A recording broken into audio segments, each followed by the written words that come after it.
ዮናስ በውስጠኛው መርከብ ውስጥ ተኝቶ ነበረ ይላል። ምን ብሎ ነበረ? ተኝቶ ነበረ። ጉዞ ያደርጋል። መርከበኛው ሹፌሩ መርከቡን አስነስቶ ነጋዴ ጭኖ ከነቁሳቸው ኃላፊነት ግዴታ አለበት። ገንዘብ ተቀብሏልና ተሳፋሪዎችን ማድረስ በአግባቡ። ሹፌር ተሳፋሪ እስከተሳፈረ ድረስ የሹፌሮች የተሳፋሪዎች ደህንነት የመጠበቅ ግዴታ ነው። ስለዚህ መርከበኛው ይቀዝፍ ነበር። ነገር ግን እግዚአብሔር በሚያውቀው እነሱ በማያውቁት ኃይለኛ ማዕበል ወጀብ መጣ ይላል። መርከቧን ሰላም የሚነሳ ሰላም፣ ጭንቀት በዛ ይላል። ተጨነቁ። እነዚህ የባህር ነጋዴዎች ቱጃሮች ግራ ተጋቡ። አይተውት ተመልክተውት የማያውቁት በሕይወት ዘመናቸው አንድ ጊዜ ላይደገም የመጣ መከራ ነበር። መርከቧ ልትገለባበት ደርሳለች። ማዕበሉ ኃይለኛ ነበር። ከግራ ወደ ቀኝ መታት ነበር። እንደ ዛሬው ዛሬ ብዙዎቻችን መከራው ግራ የመከራው ማዕበል፣ የችግር ማዕበል፣ የእርስ በርስ መጣላት ማዕበል እየመጣን አስቸግሮናል። ተረጋግተን እንዳንሄድ ሆነናል። ዛሬም ቤተክርስቲያናችን ማዕበል እየመጣት ነው። ግራና ቀኝ እየመታት ነው። የቤተክርስቲያን ከበሮ ከውጭም ከግራ ቀኝ እንደሚመጣ ሁሉ ዛሬም ቤተክርስቲያን ከውጭም ከውስጥም ትመታለች። ከውስጥም ከውጭም ትመታለች። ማዕበሏ ተናወጠች። ስለምን? በውስጧ አንድ ሰው የተኛ ነበር። እግዚአብሔር ጋር አመልጣለሁ ብሎ ሊኮበልል ልቡ የሸፈተ ሰው ነበር። እነዛ ሰዎች ግራ ተጋቡ። ምናልባት መርከቢቷ አሉ፣ ምናልባት መርከቢቷ ይህ ዕቃችን ቋጠሯችን ከብዷት ይሆን ብሎ ቋጠሯቸውን ከመርከቡ ላይ ያወነሱ ወረወሩ። ከምን ላይ ከመርከብ ላይ። መርከቢቷ ቤተክርስቲያን ዛሬ ተጨንቃለች። መርከቧ ጨንቋታል። እነዛ ነጋዴዎች ቋጠሯቸውን ወረወሩ ይላል። ስንቶቻችን ቋጠሯችን ወርውረናል? የበቀል፣ የክፋት፣ የዘረኝነት፣ የአድመኝነት፣ የሰላቢነት፣ የሟርት፣ የጥል፣ የክርክር ስንቶቻችን ቋጠሮ ይዘን ነው ኪዳን የምናደርስ? ስንቶቻችን ይሄን ቋጠሮ ይዘን ነው ቅዳሴ የምናስቀድሰው? ስንቶቻችን ይሄን ቋጠሮ ይዘን ነው የምንጸልየው? በመርከቧ ላይ ተሳፍረ እንዴት መርከቧ ታዲያ ሰላም ታገኝ? እንዴት ታገኝ? መርከቧ ተናወጠች።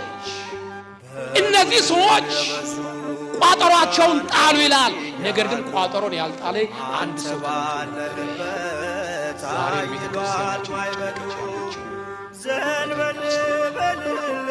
በተኛ እኛን በማይመስል ሰው ቀሚሳቸውና ካባቸው የኛ ልባቸው ግን ከኛ ያልሆኑ ተሳፍረዋታል። መርከቢቷ ተሳፍረዋታል። ቀሚሳችን ለብሰው ቆባችን አርገው ሕይወቱን ግን ያለበሱ በልብ ያልተገናኘን በመርከቧ ላይ ተሳፍረዋል። ትምህርታችን ርዕስ ነው፣ ካንተ ወዴት እንሄዳለን? እነዚህ ሰዎች ግራ ተጋቡ፣ ወረዱ። ሁሉም ይጸልያል። ሲያዩት ዓለም ደህና ሰንብቺ ብሎ ያንኮራፋል።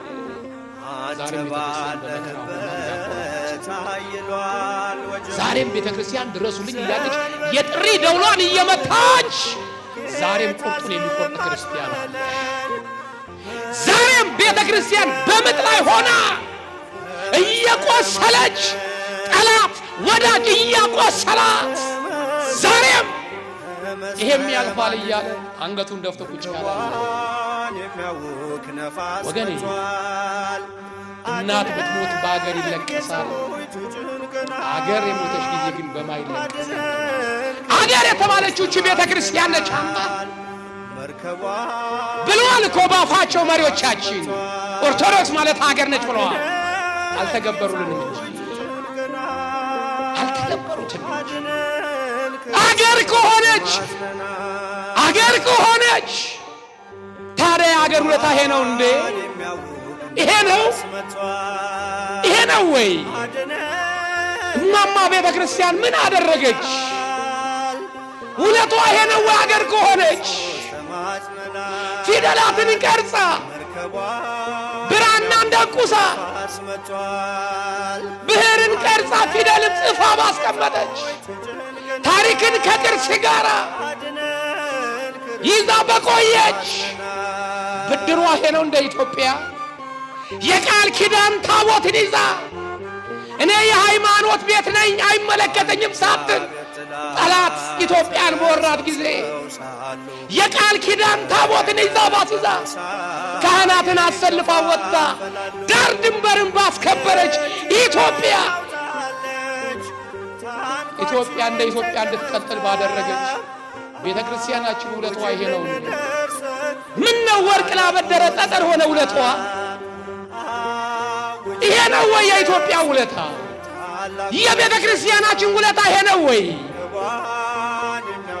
ዋ ኢትዮጵያ ስንቱ በቁሙ ሞቷል። ዛሬም የቤተ ክርስቲያን መከራ ጭንቀት የማይገባን ብዙ ክርስቲያኖች አለን። ዛሬም ለዘብተኛ ይሆንን ጎራ የለየን ቋንቋው ቤተ ክርስቲያንን እንዳንወድ ያደረገን ሰዎች የዘሩብን ክፉን ክርዳት ዛሬም አለ። ይህች ቤተ ክርስቲያን እንደብላ ትረጋጋ። ቋጠሮ ይያዝን እየተኛንባት ይሄ እኮ ነው ችግሩ። ዮናስ ተኝቷል። እባክህ አንተ ሰው ከየት ነህ? ወዴት ነህ? ከየትኛው ነህ አሉት።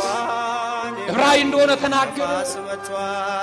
እባክህን ስለምን ትተኛለህ? ልንጠፋ ነው። አንተም ወደምታመልከው ወደ እግዚአብሔር ጩኽ አሉት። ወደ ማጩ ወደ እግዚአብሔር እንጩህ። ግዴላችሁም ወገኖች ቆየን እኮ ዛሬ ሁላችን የመጣ ነው እኮ ችግሩ አንገታችን ላይ ሲደርስ እኮ ነው የመጣ ነው። ሊያሰምጠን አንገታችን ላይ ስንደርስ እኮ ነው የመጣ ነው። ቁርጭምጭምታችን ላይ እያለ እኮ ጮኸን ነበረ። ኧረ እባካችሁ ብለን ነበር። የሚሰማን ጠፋ እንጂ ገና ጅማ ላይ ክርስቲያን ሲታረድ ካህኑ በቤተ መቅደስ አንገቱ ሲቆረጥ ከበጎቹ ጋር ያን ጊዜ ነበር መንቃት የነበረብን። ዋ ግን ሰው የላትማ መርከቧ ላይ ሁሉም እንቅልፋም ነበረ። መሪም ተመሪው እንቅልፋም ነበረ። የምንጨነቀው ስለ ልብሳችን ነበረ፣ ስለ ወንበር ነበረ ጭንቀቱ። ያን ጊዜ ነቅተን ቢሆን ኑሮ ድጋሚ ባልተደፈር ነበር። ያ ዝምታ ነው ዛሬ በጅጅጋ አይናችን እያየ ቤተ ክርስቲያን 50 ቤተ ክርስቲያን የተቃጠሉብን። ምን አደረገች እቺ ቤተ ክርስቲያን? ግን ዛሬ መርከቡ ላይ የተሳፈሩ ሰዎች እንቅልፋም ሆናቸው ስለታወቀ አይ እነሱ ተኝተዋል። ቤተ ክርስቲያንም ስናቃጥል ስናርዳቸው አይነቁም ተብለን ዛሬ የምትጠለልባትን ቤተ ክርስቲያን ሊያሳጡ ተነሱብህ። እባካችሁ ወገኖቼ ዮናስ እንቅልፉ አልጠቀመው። ዮናስ ከእግዚአብሔር መኮብለሉ አልጠቀመው። እስከ ዛሬ ኮብልለናል። ክሩን አስረን መስቀል አንጠልጥለን የክርስትናን ስርዓት ሳንፈጽም በዓለም የኮበልን ሰዎች አለን። ዛሬ ግን አዋጁ ጠርቶን የመጣን ሰዎች አለን። እባካችሁ ይበቃችኋል። ካንተ ወዴት እንሄዳለን ያለው ከቤተ ክርስቲያን ሸሽቶ አይቻልም። በተለይ በዚህ ዘመን አሁን የምንሰበሰብበት ጊዜ ነው። ከ3 ቀን በኋላ ታስሮ እንደተፈታ ጥጃ በየቁማር ቤትና በየመጠጥ ቤት የምንበተንበት ጊዜ አይደለም። እባክህ ወጣት እችን 3 ቀን መንፈሳዊ መስራሃል። ከነገ በኋላ በየፑል ቤት እንድትሰበሰብ ቤተክርስቲያን አልፈቀደችም። አንተ ቁማር ቤት አትገኝ እባክህ። በሃይማኖት ቁማር እየቆመሩ ቤተክርስቲያን ሊነጥቁ መጥተዋል። ቁማርተኞች ከቀሚሱ ጀርባ ቁማር የሚጫወቱ አሉ። ቁማር መምራት ሲያቅታቸው ህዝብ እንዳይነሳባቸው በሃይማኖት ደግሞ ቁማር ሊጫወቱብን መጥተዋል። እግዚአብሔር ያሳክስልን። እሱ ያሳክስልን ወገኖች። እኛ ኃይላችን እሱ ነው።